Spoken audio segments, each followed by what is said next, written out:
Hello, everyone. Thanks so much for joining our session around international examples of improving equity. It's an absolute pleasure to be able to welcome Dr. David Ansel, who works in Chicago in the US, who is going to share his huge wealth of knowledge and expertise around equity, tackling big, tricky issues around racism, around the COVID pandemic, and talking really in detail about quality improvement and improvement science and how you can bring that together with some of these big public health issues. I've got the pleasure of hosting him. My name's Dominique Allwood. I'm Assistant Director of Improvement at the Health Foundation. I'm also a consultant in public health. So this is a personally very topical issue for me. And I also work out in the NHS thinking about how we tackle some of these bigger issues around equity and population health. So without further ado, I'm going to ask David a few questions about his work, his life, the impact he's had and the things that have interested him in this topical area. So it's great to have you all with us, and I hope you enjoy the interview. So you're based over in the States, in Chicago, and I'm sure lots of people will have heard the name, but for those who haven't, tell us a bit about who is David Ansel. Well, I'm a general internist by training, and I don't know what you call them in England, internal medicine trained. Actually, my parents were both from London and emigrated to the United States. My dad trained at St. George's, and shortly after World War II, came to the United States. And so, I was an immigrant, first generation in this country. But I was always attracted to taking care of people who had been marginalized and poor people. And that led me, after medical school, to come to train in Chicago at a place called Cook County Hospital. We have few public hospitals, but they tend to be sort of legendary. And this was one of the United States legendary public hospitals. And I went to it because it was about to close. And then we fought to keep it open. But I stayed 17 years and then worked in Chicago Safety Net and became a chair of internal medicine, and then got recruited to Rush University Medical Center, an academic medical center in Chicago, to be the first chief medical officer. But in that process of literally, it was one street in Chicago. It was a former Indian trail. Chicago was always at the crossroads of trade. And along this one former Indian trail were 3 hospitals that I worked with. And it was shocking to me. Same doctor, my patients came with me, but I call the experience one street, two worlds. So I got deeply interested. I was always an epidemiologist, social epidemiologist. I got really interested in who thrived and who didn't, and why did they thrive, and why didn't they, and really got caught up in this idea that others have articulated, particularly Dr. Marmot, about he did about positionality in society. Sort of where you are on the pecking order of a social structure impacts how long you live. I got connected into this idea that place where you lived, as well as the social pecking order, determine who lived and who died. And it was really ran counter to everything I learned in medicine and made me began to think about this field now that we call health equity, that somehow we needed to turn upside down our notions of disease causation, and then what is it we need to do as a result. And the last thing I'll say, as a quality improvement person, as a social epidemiologist, as a public health person, I view myself as a human kit, but I've always done this work through the lens of improvement science. The idea, if you can find a gap, you can probably narrow it by thoughtful redesign of systems. So that's me. So on that note, equity is such a big topic, so complex, so many facets to it. A lot of it seen out in the community, the disparities around racial inequities and many other things. Tell us a bit more about what, from your perspective, hospitals and healthcare organizations and individual clinical leaders can do to tackle some of this. A few examples would be really helpful. So we used to talk about health disparities, difference in outcomes between one group and another. But in disparity, disparity just means it's a difference. So someone could be tall and someone could be short. That's a disparity, but it's not an inequity. What makes an inequity from a health perspective uh, uh, notable is that it's tied to uh, that the unequal outcomes are tied to injustice. And, health is certainly one of the major forms of social justice that we deliver in society. But we don't often think of health outcomes as being just or unjust. So in the frame of health equity that I look at is there are health differences that are inherently unjust. And if they are unjust, meaning they're not fair, there's two things we have to do. One is we have to hurry to fix it, because it's not just a difference. We can't fix a difference in height, nor is there any urgency to try to wear high heels or something. But I do think so. This gap is something that's unjust. There's an urgency to do it. But another idea behind health inequities, which is the flip of that, is that those who need more to thrive should get more. So it's a difference between equality. So what's great about the National Health Service is that anybody can get in. So that's equality, right? Everyone gets a ticket to get in. But that's different than inequity, which suggests that there are gaps. There may be some people who need more in order to be able to thrive given the same situation. Where do we see inequity in healthcare, and what should people who want to try and do something about it, the improvers, be? What kinds of things should they be looking for in terms of inequity and equity in their practice every day? I think in this new way of thinking, when we think of an individual, we have to think of them as being a part of a holistic community that includes where they live, includes their social context, and when sort of looking at hypertension. So I'm using that as an example. For example, what neighborhood do they live in? Because we can map poorly controlled hypertension in our patients to neighborhoods that may be characterized as being not having good access to food. In our country, violence might be violent neighborhoods. So we have to sort of look at a blood pressure gap, not just as the medical problem, but as a potential social problem. And then take into account that there are some people whose blood pressures might be normal in the office, but when they go back to their high stress communities might be elevated. Which changes the whole way we think about diagnosing and treatment of hypertension. But the most important thing is if we don't inspect it, we can't expect it. Which means is if you don't look for where you might have gaps, you might assume that everybody is doing well. So the medical model for hypertension goes like this. You come in, there is a standard of care, you apply that standard of care, you give somebody pills, they go back.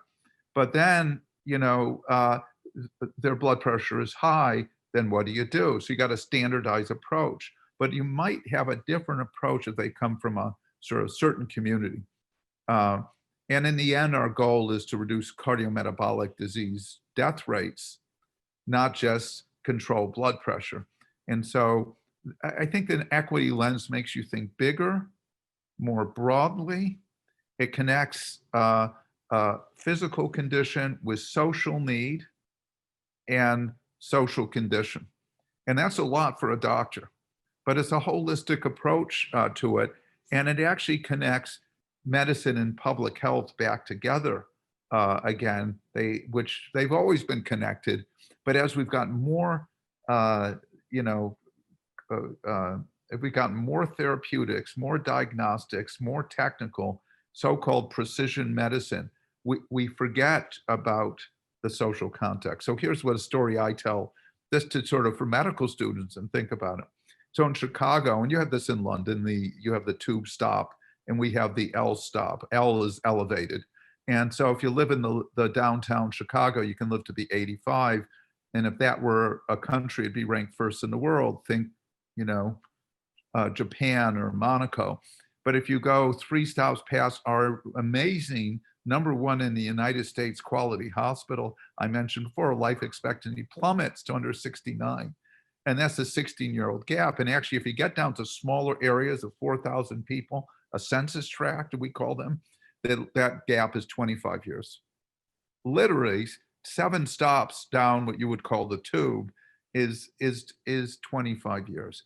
Now, if we gave everybody in Chicago, but in the United States, in the world, a statin for high cholesterol to prevent a death from heart attack, and that's a beautiful drug. Someone won the Nobel Prize for identifying the LDL receptor. That a statin, binds, that blocks the LDL receptor. It's the most perfect precision you can get. You'd add about 20 minutes on to a person's life.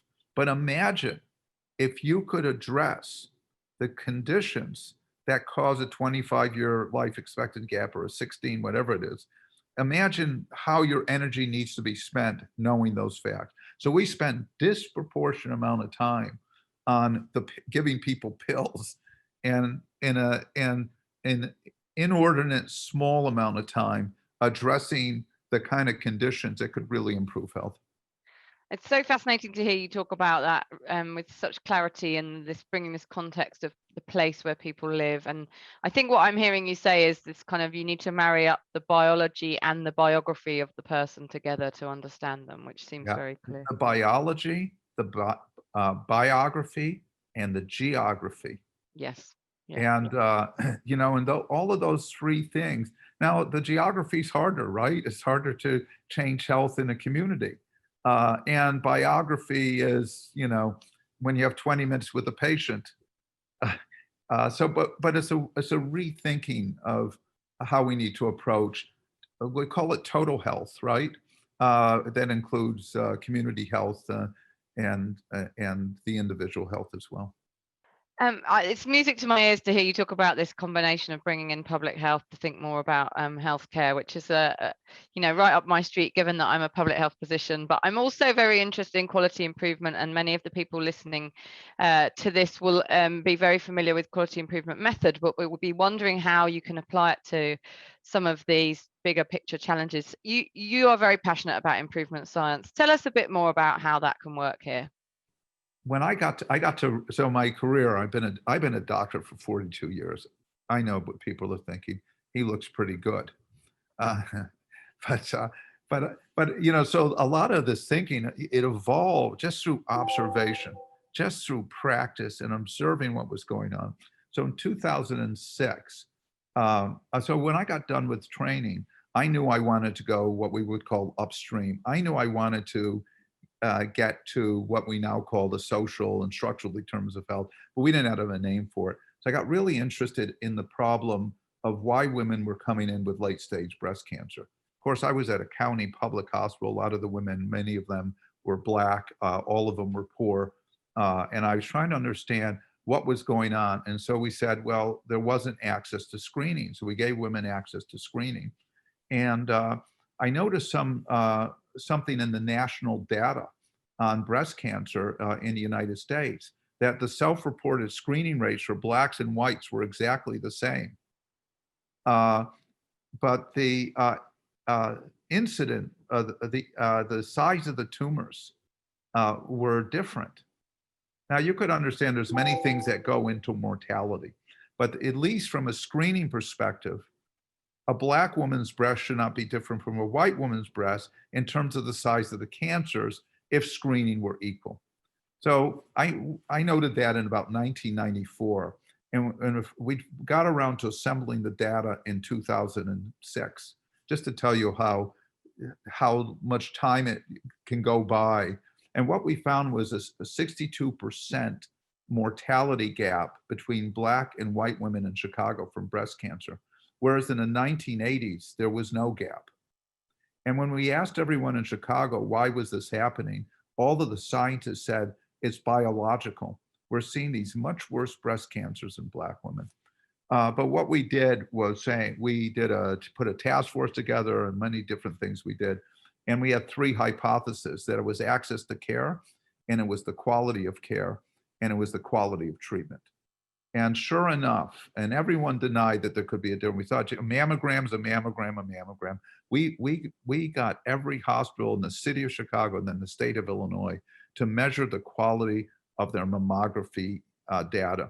And we found a very, very large variation, but gaps in the process as well, in the diagnostic process. And when we went into hospitals and we got them to improve their processes, because it turns out the hospitals that poor women went to were different than the hospitals that rich women went to. And then you throw in racial segregation on top of it. So now poor Black women went to different hospitals than poor white women. You ended up with sort of this racial gap that was due to systematic issues in quality. And we went in and did quality improvement statewide, and the gap in Chicago was reduced by about 40%, the Black-white, and in no other city in the United States. And we changed the narrative around from being a problem that resided within a woman versus a problem that resided within a system of delivery that systematically provided worse care to those who had less, right? An equity question. And so that's the work we did. And that actually that kind of thinking led us to think about bigger about how we could approach widely as a city these issues of, I call them death gaps, life expectancy gaps, due to systematic inequities in care delivery. Of course, only when you measure it do you know it. A student and I and a colleague wrote a New England Journal of Medicine article on social medicine called Structural Racism, a 60-year-old woman with breast cancer. I think it was April 18, 2019, just to read about how we thought about this. But I want to go back. See, it wasn't just the data. So here's what's critical about this kind of work. And this is what's different about quality improvement and equity work and what it means. So number one, narrative plus data plus action equals change. So if you're working in the equity space, you've got to change the narrative. So the narrative in Chicago and across the world was, well, these women had breast cancer because they're not taking care of themselves. Is their behaviors, or I call it the 3Bs, the beliefs, behaviors, and biology. And we were able to switch the narrative to system thinking. It was critically important for public policy reasons to switch the narrative from one that blamed people to one that looked at the system. But the action part was really important. You know, we changed public policy, but we had to, we actually, every year, we get a bus loads of women, along with many of Black and Latinx, and, you know, in Chicago, it was a third Black, a third Latinx, third white, go to the state capitol and lobby for changes in laws. You know, so that's, I just wanted to put that out because this work requires one as a health leader to think about activism and advocacy in a different way. And that's back to the political determinants of health, that our job is to shape the public policy that's going to reduce inequities as much as it is to do that study work. But this work, as you said, I'm going to get into the thing, led me to really think deeply about my role as a doctor. You know, I went into medicine, I wanted to help people. And then I go to this, you know, big public hospital in Chicago and stay 17 years and take care of patients. And then I got on the board of this public hospital, and my mind takes me to data. And the board, it was a new board that was created, and there was never a board quality committee. And I chaired the first board quality committee. And I just asked to see their quality data. This is publicly reported data.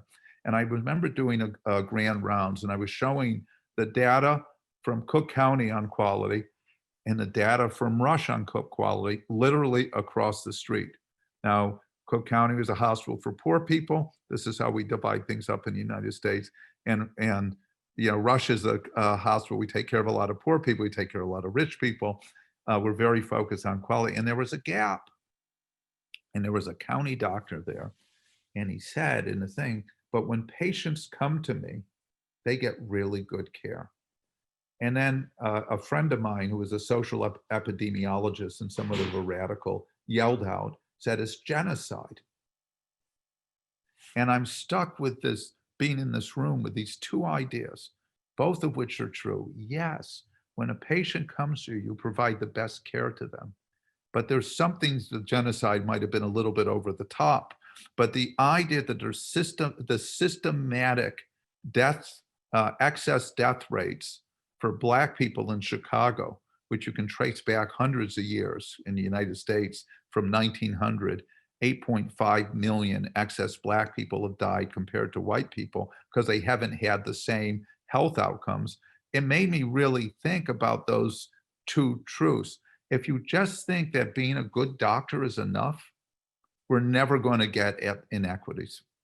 And that moment, it really struck me. And I began to sort of look into sort of how do we tell the narrative of neighborhoods and concentrated poverty and these ideas that where you live can dictate when you die and where you are in the social pecking order, the social, what a social strategy or income or wealth inequality drives health inequality. And that led me to, write a book that I wanted to write that would be accessible to a reading public. So it wasn't wonky epidemiology, but told the story a little bit about how I discovered that there was this big death gap. And that's what we needed to be focusing on, the life expectancies, the things that are driving the poor health, and not just the individual stuff. Because I realized, I believed when I was a young doctor, if people like me just showed up in these settings, that would be enough. But it's not enough. And so that's how, and I call them death gaps because actually my son, who's a screenwriter and a film guy, came up with a name versus a life expectancy gap. And it called a death gap, how inequality kills. Because people understand the inequality piece of it better than they understand inequities. So that's, and that's actually, it's an interesting thing. It reframed our thinking at our hospital. I showed the train mortality gaps, the life expectancy gaps in neighborhood, the death gaps in Chicago to our board. They were shocked. Now, as an epidemiologist, I knew this for years, but it's telling, I did the narrative along the tube narrative, right? So I did the L narrative in Chicago. This was 6 years ago, and put it in front of our board and said, this requires us to think differently about the root causes. And as an organization, big organization, that purchases a lot, that hires a lot, we have to do something about it. And that's, of course, led to our anchor mission work. But more than that, we said we couldn't do it alone. And so now we got 6 hospitals to do this work, but partnered with community. Because one of the things that equity has, and Sir Michael Marmot says this, is decisions about power, money, and resources. Who has the power, who has the money, who has the resources, are at the root cause of these health gaps. And so taking that in mind is that if we're going to do something that's going to really get to the community underpinnings of poor health that are structural, economic, educational, safety, and other things, and food availability in the neighborhood, as well as health and healthcare. If we're going to take a holistic approach to this, we need to make sure that we're partnered, the hospital leaders, with community leaders in sharing power. An old phrase, nothing about us without us. That we can come into a situation thinking we understand, and the community understands it in a totally different way. And so we set this this collaborative up to actually try to do something about the death gap. And we said, we're going to reduce that death gap, the life expectancy gap between the Loop and the West Side, that 16-year gap, by 50% by 2030. And many of the hospital CEOs said, well, how can you say that? Of course, I said to say anything less would be shameful, to do anything less. We've touched on so many subjects, so I'm gonna just come back to a couple in what you just said. You just talked about then you had these strategies that the hospitals were all signing up to. Can you just give any brief specific examples of the kinds of things that the actions they were pledging to take? Yes. And of course, this evolved over the past 5 years. And COVID was sort of like the, we were mentioning before, I do my best work in a pandemic. But let me just say this. So one of the things is strategy. I just want to start with this. So you always have to think of these things. It's one thing to sort of stand on the corner and yell racism, right? It's you get 1 point in the world for pointing out the problem and 100 points for fixing it. And so I want to talk about thinking about fixing it. So number one, it needs to be an organized strategy, just like quality improvement needs to be, having a goal with goals attached to that strategy. So number one, it needs to be endorsed by your leadership and your boards to take it on, because otherwise the resources won't get deployed if it's not a strategy. And then one has to sort of communicate that strategy throughout the organization, because leaders don't carry out the strategy. It's the big L leaders don't carry out the strategies. That people have to understand it from the front lines to the line leaders in an organization. Critically important. Before you do anything, you've got to get that lined up, because it's, these things are hard to do, and if it's a new strategy, you've got to do a lot of explaining about it. But then you've got to pick particular things that you can do. And of course, you've got to measure them. So when we understood that, when we named racism, economic deprivation, poor housing, food insecurity, bad schools, and a whole host of other things as being at the root cause of the low life expectancies, then we said, why is this important to our organization, and what can we do about it? So we did two other things around data besides just pointing out these big life expectancies. Number one, we looked at our patients. We took patients and we put them along the same L tracks. And we just took patients by cost.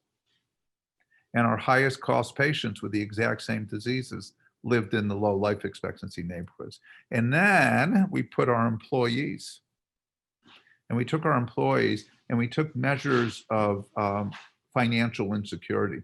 Our hospital treasuries, we have a lot of data on our employees, all sorts of things. And we said, if you lived in the lowest, 1 out of 5 people who were employed at Rush, who lived in our lowest life expectancy neighborhood, were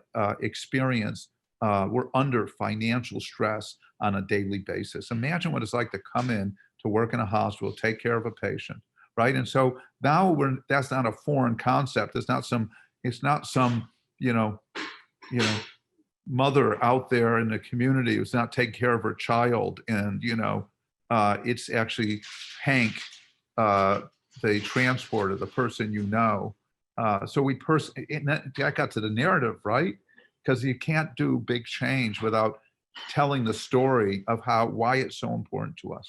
But then we organized our business units into a series of things of what could we do. And it's about, and we decided there's probably 4 places we could really make a difference. One is, what if we hired locally? And then we got into making sure people got living wages. So we changed the entry wage to our organization. It wasn't enough to hire someone into poverty. And then we realized that our low wage employees didn't have a pathway into the higher paying professions in healthcare, which have a lot of job openings. So it was hire locally and create career pathways that lead to wealth. And to do it with incumbent employees, not just from the community. We also did from the community to jobs in healthcare, but actually incumbent workers. So you have a medical assistant who wants to be a nurse. Well, can we put you on a pathway that gets you to be a nurse someday? And then purchase locally and develop new business, support businesses in the community, offer a supply chain, because it's that local employment that's going to, help people in the community get to wealth, and then invest locally, taking money out of our treasury, out of our reserves, and invest them into businesses or housing in the neighborhoods, and then get into the neighborhoods ourselves and volunteer. And so those became the underpinnings of that. And we've now got about 9 hospitals in a region with about 600,000 people, all pulling in the same direction, and with a dashboard that we present back to the public every year on what we're doing. So that's kind of the getting to the economic and social underpinnings of poor health as anchor healthcare institutions. Of course, if we do it, it's good, but we need other businesses and other corporations to do this work as well. I just want to circle back as well, because I think what was really helpful clarification point from you was, whilst QI methodology is really applicable for equity, the thing that you really need to shine the light on is the narrative piece, and that is so powerful in all the things that you've talked about, particularly those examples around the women with breast cancer, like about the narrative changing, about this isn't about their health behaviors and the way in which they're accessing healthcare. This is about issues in the health system, and changing the narrative to make people feel like this is a really important issue. So we will definitely signpost the New England Journal of Medicine article and the Don Berwick one in JAMA as well. That's really helpful resources for people, because I think people need a sort of weigh in, and it's really helpful to see specifics. David, we could talk for hours. You've touched on so many important issues for us that are topical, that are relevant for everyone trying to improve health for people. And it's really great to hear all the achievements that you've had. It's so inspiring, and I'm so pleased that we've been able to help showcase some of the story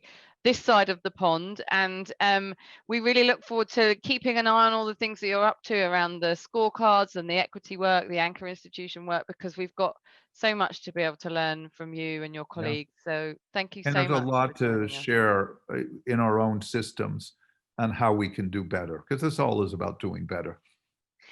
And that is one of the brilliant things about being a quality improver. You have networks, and you are able to do that sharing of learning, as you say. So thank you so much. I know it's time for you to go. Is there anything you wanted to say as a final thing? You don't have to, but we will wrap up otherwise. No, but last year I made 2 trips to London because my family's there. And you didn't come and see us. We literally flew in for weddings. Okay. So next time, look forward for this pandemic to be over so I can come back. So let's make that a commitment. I'm doing it on camera. Look, we'd love to have you to come and talk to us more, hopefully next year. Let's try and get this pandemic under control. And then when all the travel restrictions are up, we'd love to have you in person and host you to come and speak. Sounds great. Right now, you don't want any Americans in London. We don't want you anywhere near us right now, other than virtually. Yes. But... All right. Thank you. Thanks so much. Stay well.